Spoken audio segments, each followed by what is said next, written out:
Dance drama singing धमाल विसराल तुम्ही tension खुशाल ज्ञान माहिती मनोरंजनासन कलेचे इंद्रधनुष्य नवरंग घेऊया दिग्गजांच्या गप्पा गोष्टींचा आनंद RRCचा कलारंग।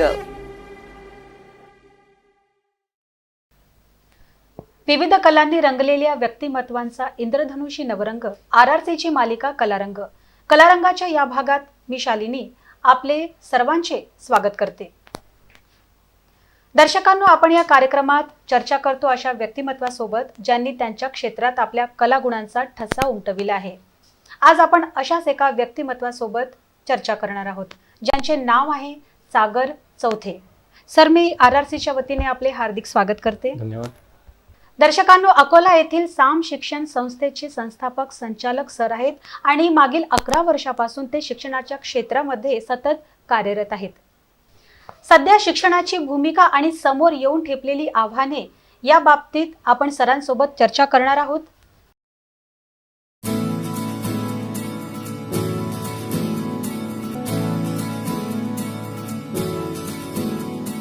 20 एप्रिल 2011 रोजी साम शिक्षण संस्थेची स्थापना झाली। सध्याच्या प्रगत युगामध्ये शिक्षण हे मानवाच्या जीवनातील सर्वोत्तम बाब बनले आहे। स्वामी विवेकानंद म्हणतात, education is the manifestation of the perfection already in man.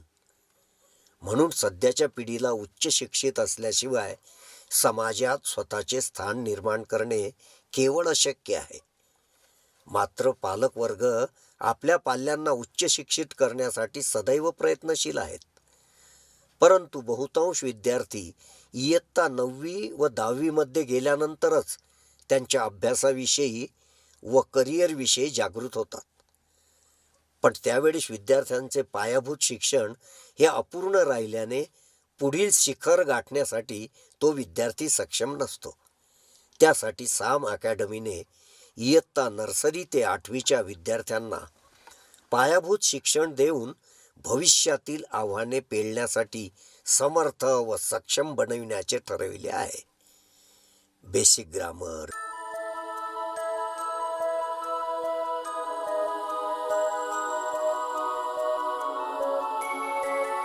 Basic maths,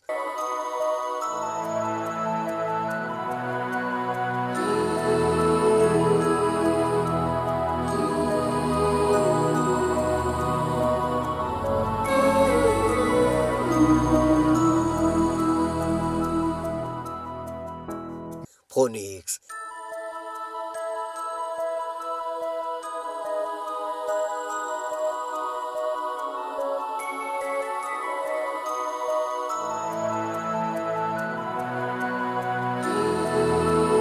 handwriting,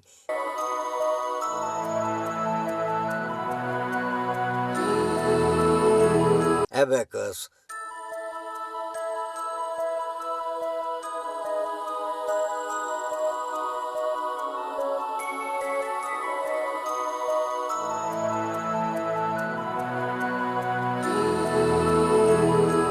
drawing,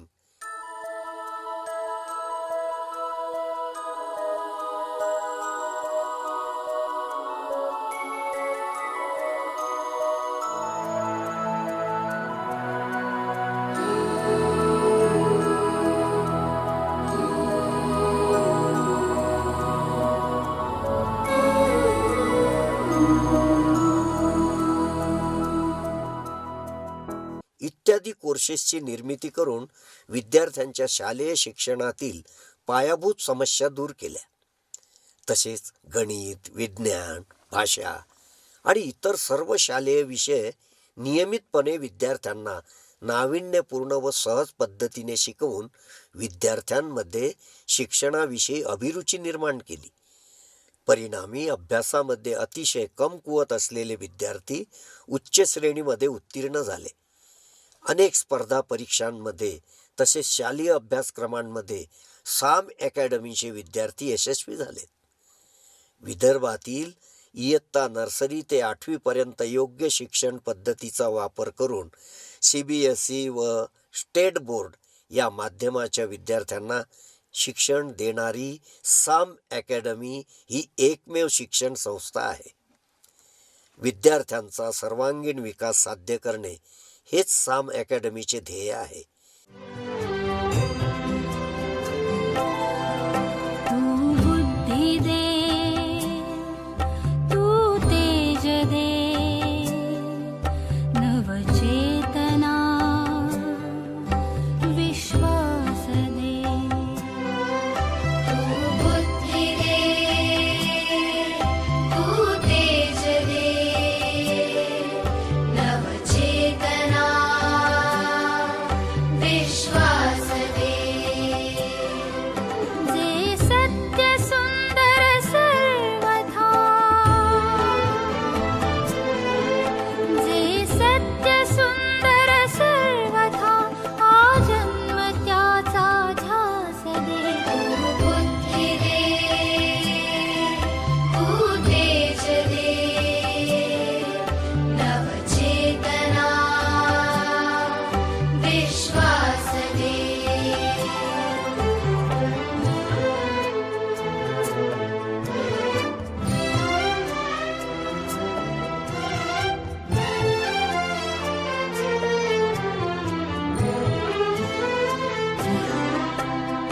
हरवले संगीत, चित्रकला, क्रीडा तसेच सर्व शैक्षणिक क्षेत्रांमध्ये सॅम अकॅडमीचे विद्यार्थी आज नेत्रदीपक यश संपादन करीत आहेत.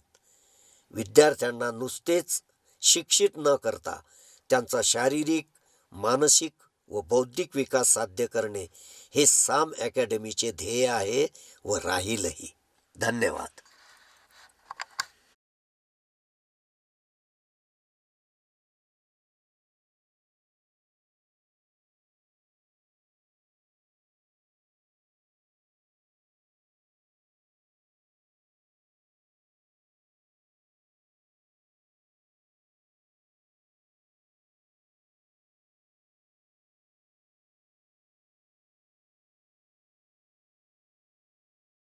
तर आपण चर्चेस सुरुवात करूया. सर, मला सांगा, आता 1.5 वर्षाचा कोरोनाचा काळ म्हणजे विद्यार्थ्यांचं ऑनलाईन शिक्षण आणि आता शाळा पण सुरू झालेली आहे, म्हणजे ऑनलाईन शिक्षणाची तयारी आणि ऑनलाईन शिक्षण पण आता सुरू झालेलंच आहे. म्हणजे असं म्हणावं लागेल की आता एक नवीन आव्हान समोर आलेलं आहे. ते असं की आता परीक्षा समोर आहे, म्हणजे कमी वेळेमध्ये अभ्यासाची जास्त तयारी आता करावी लागणार आहे. सर, यानंतर मला असं विचारावंसं वाटते की पालकांना एक समस्या ही नेहमी भेडसावते.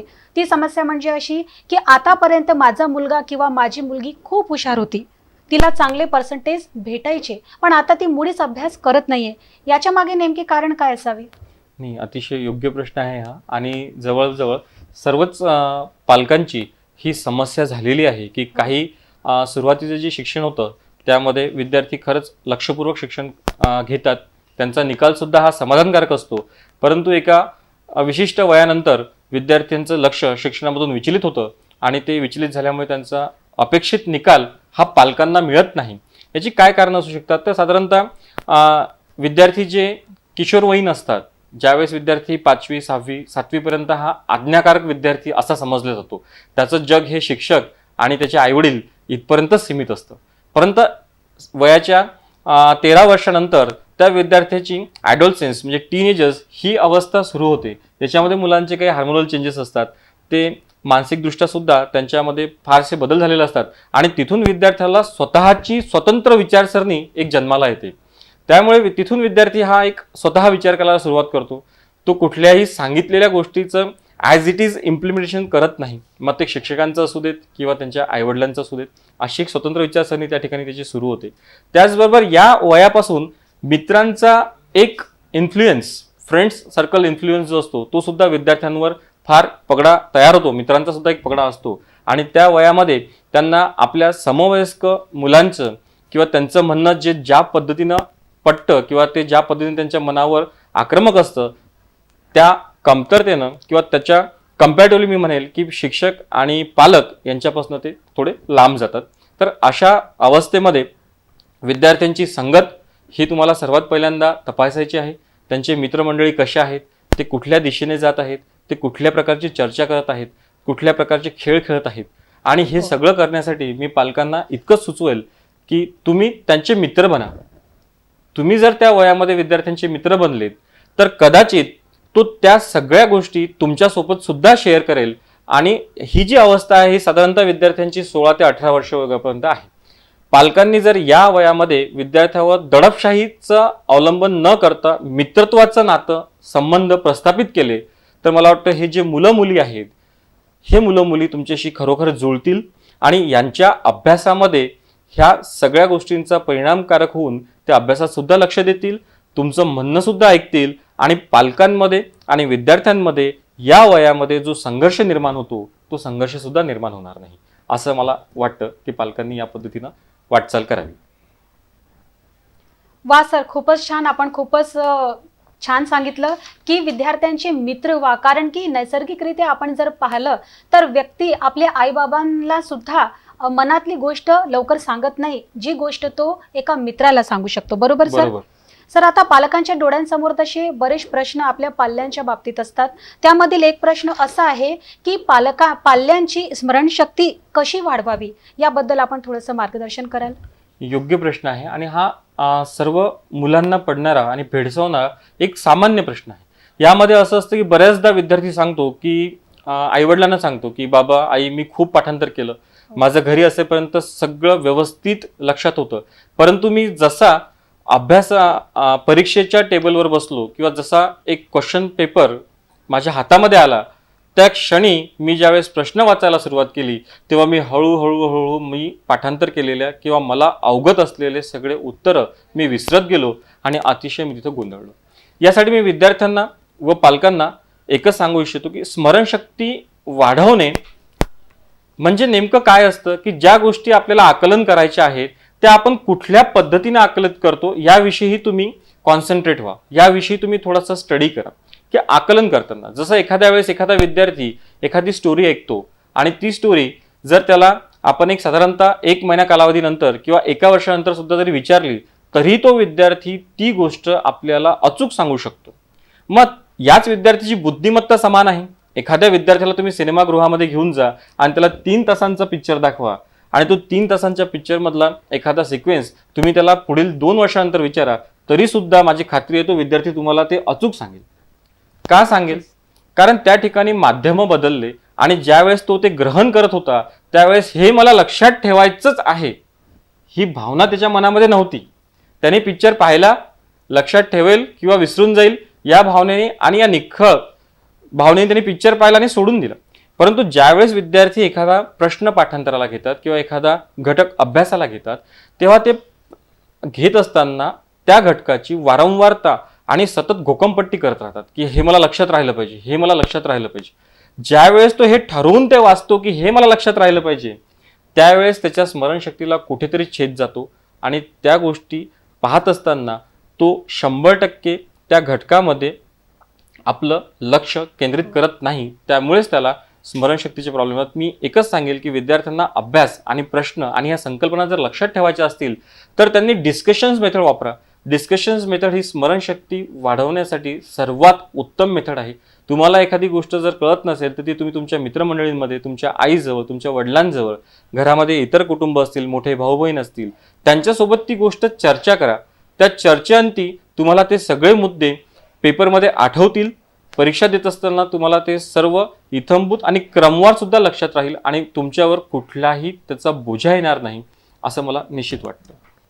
सर, अगदी बरोबर म्हणाले आपण. एखादा विषय जर आपण चर्चेसाठी घेतला आणि त्यावरती जर आपण चर्चा केली तर तो विषय आपल्या मनामध्ये एकदम पक्का होतो आणि त्याविषयी आपण माहिती केव्हाही कोणालाही सांगू शकतो. गणित हा विषय थोडासा विद्यार्थ्यांसाठी कठीण असतो, तर गणित या विषयाबद्दल विद्यार्थ्यांच्या मनामध्ये भीती असते, पण त्याची कारण कोणती आहे? गणित हा विषय साधारणतः आपण सुरुवातीलाच कठीण म्हणून विद्यार्थ्यांसमोर ठेवतो. मला असं माझं मत आहे की गणित या विषयी आपण पहिल्यांदाच गणित किंवा त्याच्या कानावर जे येतं त्याच्या घरातल्या मोठ्या मंडळींकडून, त्याच्या शिक्षकांकडून किंवा त्याच्या इतर मित्रमंडळींकडून की गणित हा विषय म्हणजे कंटाळवा किंवा गणित हा विषय फार कठीण असतो. आणि याची सुरुवात जी असते गणिताच्या पायऱ्या आहेत. विद्यार्थ्यांचं पूर्व प्राथमिक शिक्षण म्हणजे जे मी परत एक वेळा आपण सांगूया की इयत्ता 1ली ते इयत्ता 7वी या वर्गांमध्ये जर त्यांचा गणिताचा पाया पक्का झाला, त्याच्या मूलभूत ज्या क्रिया आहेत गणिताच्या, डिव्हिजन, मल्टिप्लिकेशन्स, ॲडिशन अँड सबट्रॅक्शन्स, ह्या जर प्रॉपरली होत असतील आणि ते करताना जर त्याला वेगवेगळ्या सोप्या पद्धतीने ते शिकवलं गेलं, तर तो विद्यार्थी कधीही गणितामध्ये मागे राहणार नाही किंवा तो गणिताला भिणार नाही. आणि शेवटी एक आहे की प्रत्येकाचा जो विषय आहे ते आपल्याला काही मिळालेले इनहेरिटन्स कॅरेक्टरिस्टिक्स पण असतात. म्हणजे सपोज आता मी आहे, माझ्या मुलाला जर गणित हा विषय कठीण जात असेल तर कदाचित मी ज्या वेळेस शाळेमध्ये होतो तो काळ सुद्धा मी चिंतन करायला पाहिजे की त्यावेळेस माझ्या परीने गणित हा विषय कसा होता, तो कठीण होता की तो सोपा होता, की मला त्याच्यामध्ये आवड होती का, आणि त्या अनुषंगानेच आपण आपल्या मुलांना त्याच्याविषयी मार्गदर्शन करायला पाहिजे. कारण बऱ्याचशा ठिकाणी हे इनहेरिटन्स कॅरेक्टरिस्टिक जर आपण स्टडी केले तर आपण त्या योग्य दिशेने विद्यार्थ्यांचा गणिताविषयीचा असलेला जो न्यूनगंड आहे तो दूर करू शकतो. हो सर, खूपच छान आपण मार्गदर्शन केलं की गणित विषयाची भीती आपण कशी दूर सारू शकतो, याबद्दल आपण अतिशय छान मार्गदर्शन इथे केलेलं आहे. सर, यानंतर मला असं विचारावंसं वाटतं की स्वमग्नता म्हणजे ऑटिझम, विद्यार्थ्यांच्या या समस्येबाबत आपण त्यांना आणि त्यांच्या पालकांना काय मार्गदर्शन कराल? हो, आता हा नाविन्याने शिक्षण क्षेत्रामध्ये युरोपियन कंट्रीज ज्या आहेत, पाश्चात्य देश, यांनी याविषयी या आधीसुद्धा खूप संशोधन केलेले आहेत. परंतु भारतामध्ये आता आपण या बाल मनोविकाराविषयी चर्चा करतो आहे किंवा आता याचे जे साईड इफेक्ट्स आहेत किंवा याचे परिणाम बालमनावर काय होतात आणि त्या विद्यार्थ्यांमध्ये नेमकी कोणती कोणती लक्षणे असतात हे आता आपल्याला इथे स्पष्ट करता येईल. मी थोडक्यात पालकांना सांगतो की स्वमग्नता म्हणजे ऑटिझम हा काय असतो आणि त्याची लक्षणं काय असतात. स्वमग्नता हा एक प्रकारचा मनोविकार म्हणून ओळखला जाणारा मानसशास्त्रीय विकार आहे. याला सायकोलॉजिकल डेव्हलपमेंटल डिसऑर्डर्स असं ओळखलं जातं आणि इंग्लिशमध्ये त्याला ऑटिझम्स असं म्हणतात. याची लक्षणं काय असतात बालकांमध्ये, तर ही आपल्याला वयोगट 2 वर्षापासून तर ते पुढील शिक्षणामध्ये पाहायला मिळतात. साधारणतः 2 वर्षाचं मूल जे असतं त्याच्या ज्या नैसर्गिक कृती आहेत त्या नैसर्गिक कृतींच्या विरोधात जाऊन जेव्हा तो विद्यार्थी, जेव्हा तो बालक वागायला सुरुवात करतो त्यावेळेस आपल्याला ऑटिझम्स याविषयी चर्चा करणे किंवा ऑटिझम्स याविषयी जाणून घेणे हे फार आवश्यक आहे. आता ऑटिझममध्ये काय होतं त्यांची लक्षणं मी थोडक्यात तुम्हाला सांगतो की जेव्हा वेळेस आपण त्या बालकाशी बोलतो तो बोलताना तो आपल्या नजरेला नजर कधीच देत नाही.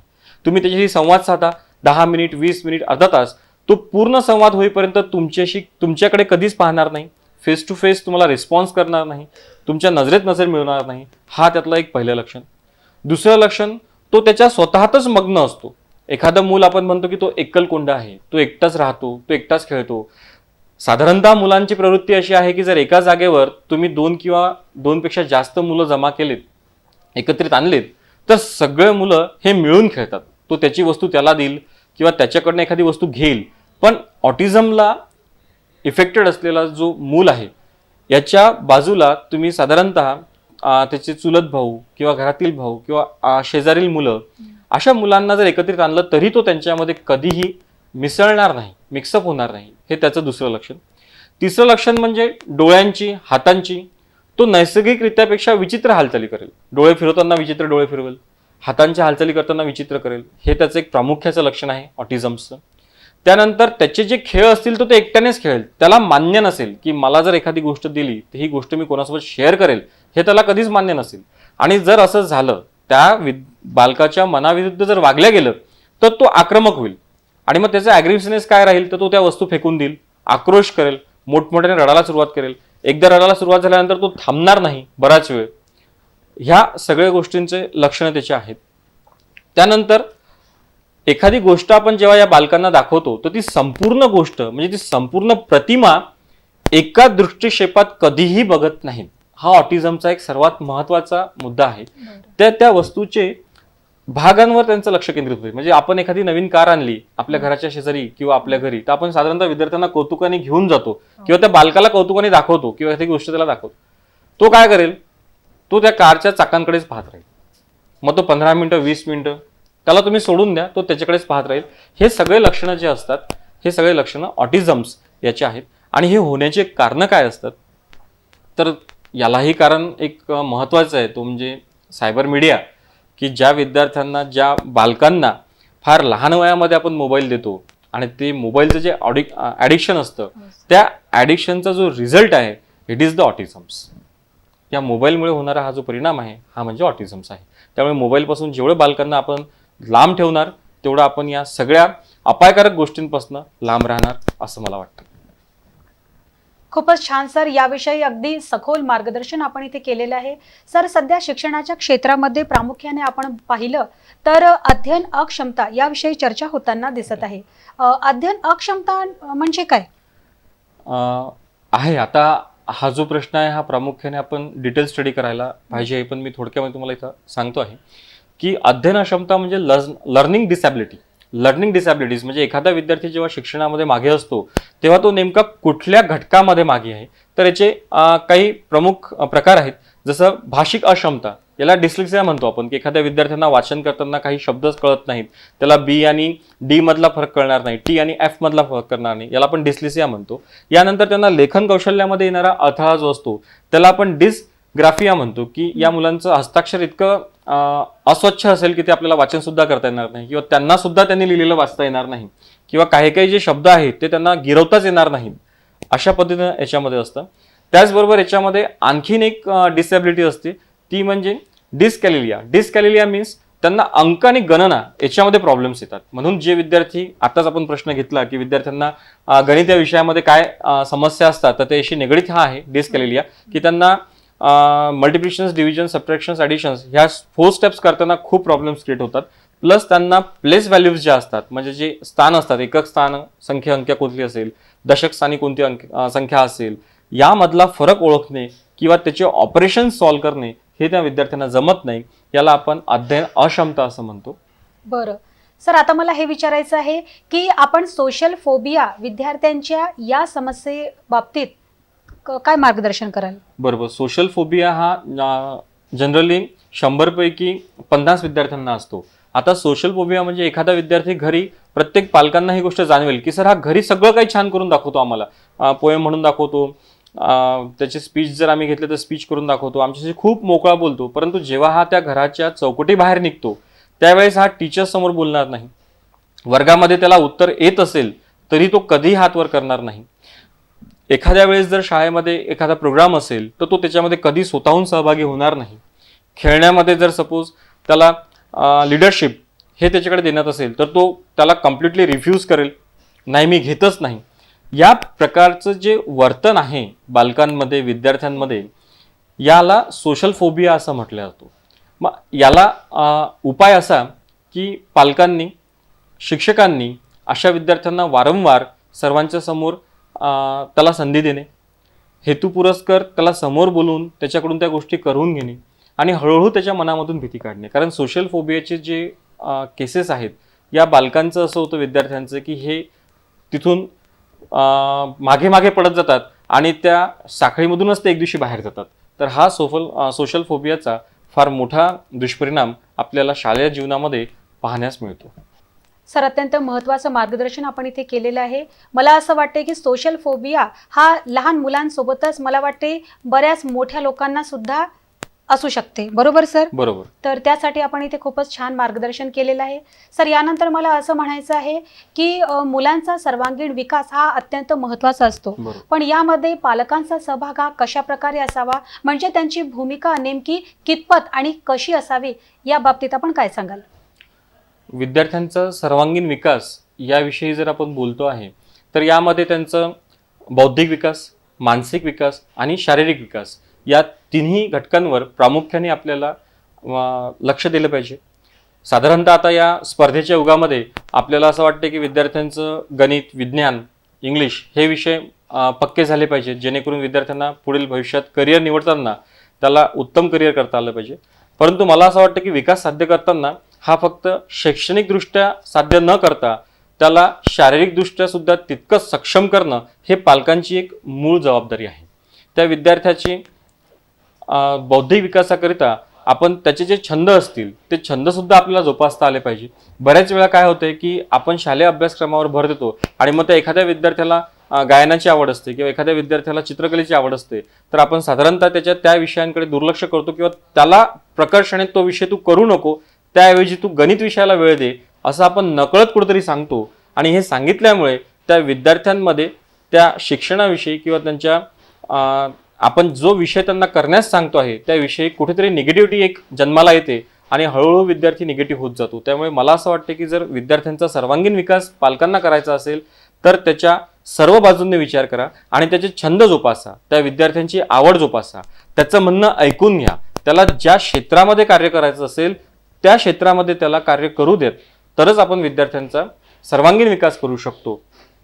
या ठिकाणी बऱ्याच वेळा असं होतं की पालकांनी त्यांच्या बालवयात पाहिलेली जी स्वप्न असतात ही स्वप्न काही परिस्थितीमुळे ते पूर्ण करू शकत नाहीत, तर कदाचित नकळत ती स्वप्न ते आपल्या पाल्यांमध्ये पाहत असतात की मी नाही बनू शकलो, मला साधन अवेलेबल नव्हते, मला त्या गोष्टी मिळाल्या नाहीत, पण आज मी तुझ्यासाठी त्या सगळ्या गोष्टी देईल, पण तू ते पूर्ण कर.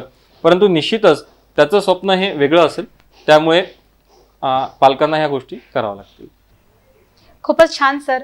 सर, भारतीय मूल्य आणि पाश्चात्य शिक्षण यांचा समन्वय कसा साधावा याविषयी थोडं मार्गदर्शन कराल?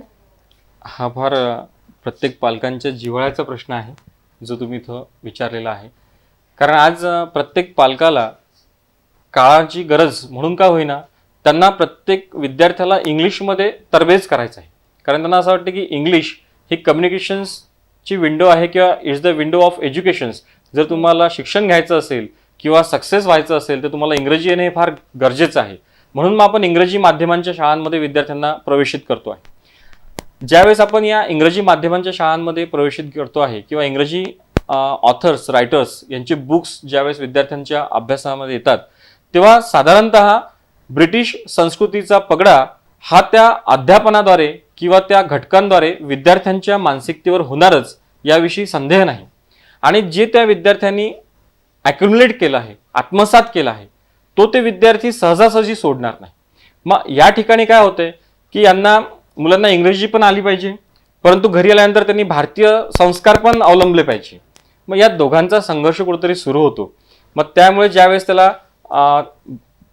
युरोपीय गोष्टी किंवा पाश्चात्य संस्कृतीमधल्या काही गोष्टींचे आकर्षण तयार होते, त्यावेळेस पालकांना असं वाटतं की हे व्हायला नको, आपला मुलगा कुठेतरी या पाश्चात्य संस्कृतीकडे वळला जाईल का. परंतु याची सुरुवात जी आहे ती आपल्या प्राथमिक शिक्षणामध्ये आपण केलेली आहे. त्यामुळे जर या समन्वय आपल्याला साधायचा असेल तर पालकांनी आपल्या विद्यार्थ्यांसमोर भरपूर वेळ घालवून त्यांना इंग्रजी ही एक भाषा आहे इतर भाषांप्रमाणे आणि त्याचा उपयोग आपल्याला हा कुठे करायचा आहे आणि आपली संस्कृती किंवा आपले नैतिक मूल्य काय आहेत याविषयी वारंवार चर्चा करणे, संवाद साधणे, यातून मला असं वाटेल की तुमची पाश्चात्य संस्कृती आणि शिक्षण आणि भारतीय नैतिक मूल्य यांची सांगड आपल्याला कुठेतरी बसवता येईल. अगदी बरोबर सर. सर, आज आपण इथे आलात आणि दर्शकांना अत्यंत महत्त्वाच्या विषयावर छान मार्गदर्शन आपण केलं आणि दर्शकांनो, मला असं वाटते की सरांनी जे मार्गदर्शन आज आपल्याला केलेलं आहे ते आपल्याला आपल्या आयुष्यात नक्कीच उपयोगात पडणार आहे. सर, आज आपण आमच्या कलारंग या कार्यक्रमात आलात, आमच्यासोबत छान बातचीत केली, मार्गदर्शन केलं, त्यासाठी RRCच्या वतीने मी आपले धन्यवाद देते. धन्यवाद सर. RRC चॅनल अकोला यांनी मला इथे बोलवलं आणि मला ह्या विचार मांडण्याची एक प्लॅटफॉर्म उपलब्ध करून दिलं, त्याबद्दलसुद्धा मी RRC चॅनलचे मनस्वी धन्यवाद मानतो. दर्शकांनो, पुन्हा भेटूया एखाद्या नवीन व्यक्तिमत्वासोबत, नवीन विषयाला घेऊन. तोपर्यंत आनंदी रहा, सकारात्मक वृत्ती ठेवा आणि स्वस्थ रहा. नमस्कार.